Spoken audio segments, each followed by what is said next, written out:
dhamaan ka wada jawaabi karo laakiin mar walba waan u sheegaan ku soo celceliyaa cryptocurrency waa mustaqbalka laakiin waxaan mustaqbal ahayn waxay tahay qof inaad u shaqaysid oo $500 ama $1,000 aad ka sugtid bishii taas waa very important tan ku xigta waxay tahay wax aad u baahan tahay jaamacad inaad u gashid ama complicated ah ma ahan 100 jeer ayaan idin sheegay waxaad u baahan tahay platformka laga trade gareeyo ama laga iibsado ama la isaga gado inaad soo iibsatid kaadna dalbatid intaas ayaad u baahan tahay waxaad kaloo isoo weydiisaan oo tirahdaan kuwee ugu fiican mar walba waan soo dhigaa facebookgayga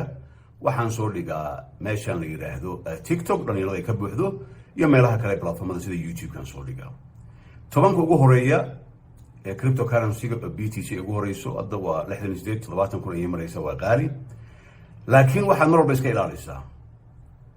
dadka intay soo share gareeyaan bishii halaas aad helaysa ay yiraahdaan lacagtan idinka dhaca dadkaas hadday kula soo xiriiraan lacag ay kula doonayaan waxaad tidhaahdaa reerkaada qabiilkaaga deriskaaga kuwa kula dhashay siida waayo wuxuu doonaya inuu ku dhaco maalin walba waxaan arkaa dhalinyaro Soomaaliyeed oo lacaga ay shaqaysteen laga dhacay kumaan kun oo dollar boqolaal kun oo dollar millions ayaa laga dhacay Soomaalida marka waxaad u baahan tahay anigu 5 platform ayaan isticmaalaa Binance ayaan isticmaalaa Soomaaliya hadi ugu shaqeeyay Kenya meelaha kale waxaan isticmaalaa Gemini ayaan isticmaalaa waxaan isticmaalaa Coinbase baan isticmaalaa waxaan isticmaalaa eToro isticmaalaa ugu dambeyn waxaan isticmaalaa Charles Schwab ayaan isticmaalaa kaas investment iyo trade kalena waa lagu sameeyaa marka uma baahnid lacagtaada qof inuu kugu shaqeeyo ama u dhiibid ama bil kugu soo dhacdo sheekadan bisha imisa ii soo dhacaysa waa pyramid scheme ama haraamta 100 jeer aan ka hadlay marka waxaad u baahan tahay kuwa aan soo dhigo halkan ka sheegi maayo waayo waan ka sheegaa dadkana way soo weydiinayaan